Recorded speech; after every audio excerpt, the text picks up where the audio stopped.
USC is yet to make the playoff under Lincoln Riley, and they have done something with their schedule that I'm very Jekyll and Hyde on.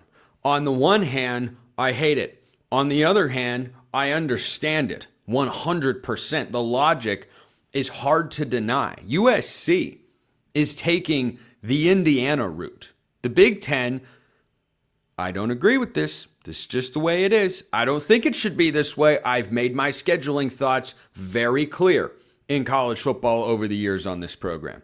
The Big Ten does not mandate a Power 4 or Notre Dame non-conference opponent for every team in addition to the 9 conference games that it plays. Now, for a long time, the SEC rationalized not playing 9 conference games because, well, it's the best conference and it's just such a gauntlet. Well, that has shifted now, and the Big Ten is the best conference in college football. And I have to think there's at least a subconscious, if not outright intentional element to them saying, no, you don't have to if you don't want to. You can, but you don't have to. And USC is going full Indiana here. When you look at what the Hoosiers have done over the last couple of years, remember last season, the unofficial kickoff was at Big Ten Media Days. And I asked Curt Cignetti about canceling a home-and-home series, I believe it was with Virginia, and it set off a whole national media firestorm because he said he wanted to schedule like the SEC. Well, he can't say that anymore because he does not schedule the way the SEC mandates every team schedule, which is 10 Power 4 opponents every single season. USC has looked at what Indiana has done and has decided collectively, well, we're not the USC of old anymore. This is New World USC under Lincoln Riley. So let's cancel one of the most storied rivalries in the history of college football. Do you know the last time outside of that, once in a century pandemic 6 years ago that USC and Notre Dame haven't played a football game? It was towards the end of World War II. Those are the caliber of events that have prevented USC and Notre Dame, and then USC just didn't want to. Those are the reasons that they haven't played. That's it. That's all there is. A global pandemic, a world war, USC really didn't feel like it. So, just different levels to this. Now, the reason they didn't feel like it is because Lincoln Riley's going into year 5, has not even made the college football playoff, has not won a conference championship, had a chance to in his first year, couldn't beat Utah. They're not on the schedule, but this USC schedule, far from easy. Their August 29th game is currently open. For all you folks that just point out, well, you can't schedule games. You got to have so much time. You got to do it years in advance. Yeah, no, you don't. Here we are, as I record this show, exactly 7 months away.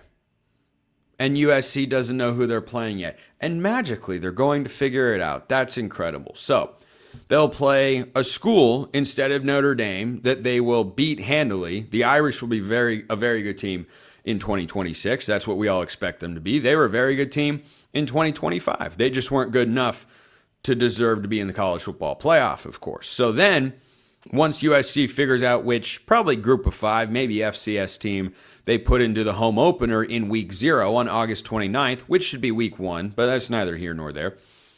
I mean, it kind of is. Anyway, then they play Fresno State and Louisiana. All at home.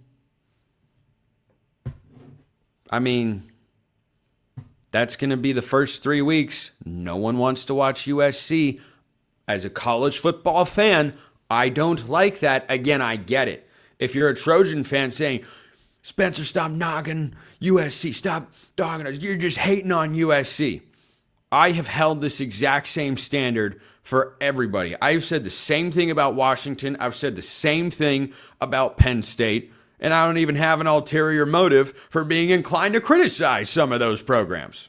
Well, just Penn State in that instance. But I bring that up to say that I am very consistent with this and have been for a very long time. And I will call out anybody, including Indiana, including Penn State, including Washington, including USC, or whoever goes through an entire non-conference slate, especially a premier brand like Indiana off a national championship run, USC, one of the biggest brands in the history of the sport, to have 0 games in the first 3 weeks of the season that anybody wants to watch is completely absurd. Completely absurd. So they open Big Ten play at Rutgers, and notably under Lincoln Riley, USC's never lost a cross-country game against an inferior opponent. That has definitely not happened since last year. So the Rutgers game, I'm sure they will be fine. Then they come back home and get into the meat of it. And the next about month and a half, their next 6 games is the fundamental reason why Lincoln Riley, who's feeling pressure to achieve things which he has not achieved yet as USC's head coach, now with Gary Patterson as his defensive coordinator, feels pressure to achieve. It is this particular stretch. I have no doubt USC will start the season 4-0.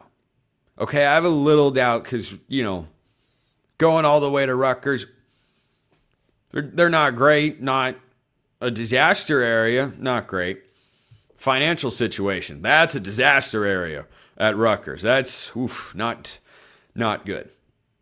Here is the following stretch. Oregon at home, September 26th. Washington at home, October 3rd. At Penn State and head coach Matt Campbell. A bye at Wisconsin and Luke Fickell in a pressure year. Could be one of the best jobs to come open in the 2026 cycle, by the way. Come back home, play Ohio State. Have another bye, go on the road and face the reigning national champion Indiana Hoosiers, before closing out the Big Ten schedule and regular season, of course, with Maryland and going crosstown at UCLA. Oregon, Washington at Penn State, bye at Wisconsin, Ohio State, bye at Indiana. At least 2 of the road games you've got to bye beforehand, but boy, if Penn State is a top 20, 25 caliber team, suddenly that looks really difficult. However, I don't think any excuses should be made or allowed for Lincoln Riley. Yeah, you have a new defensive coordinator.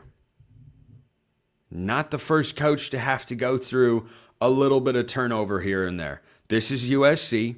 This is year 5. I'm not expecting USC to go 12-0. I'm not even expecting them to go 11-1. I got to wait for spring football to play out before I can introduce the thought of what USC's record will be. I thought they'd be 8-4 this year. They went 9-3. And I think the Trojans will again be a good team.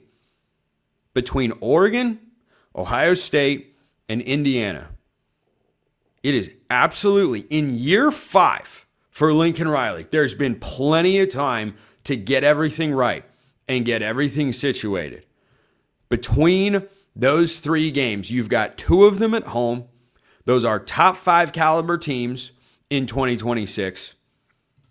There is no excuse for USC to not win at least one of those games. I'm sure some Trojan fans will expect 2. Don't blame you whatsoever. The other games, tough. You should win more than you lose.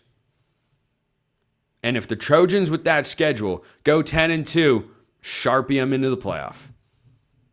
Because at worst, you will have 1 win against a combination of Oregon, Ohio State, and Indiana. And if you win all those games, then you have also beaten Washington and Penn State. And guess what? Even though people like me correctly criticize the lack of a quality non-conference opponent, which I do not care for, it is not good for the sport. I'm not going to speak to the mentality that it reflects in the Trojan locker room and such. You got to find a way. You got to find a way. Or, speaking of premier jobs that could come open, hey, you just never know. Appreciate everyone listening. I will see you next time. And until then, hope you all have a wonderful rest of your day.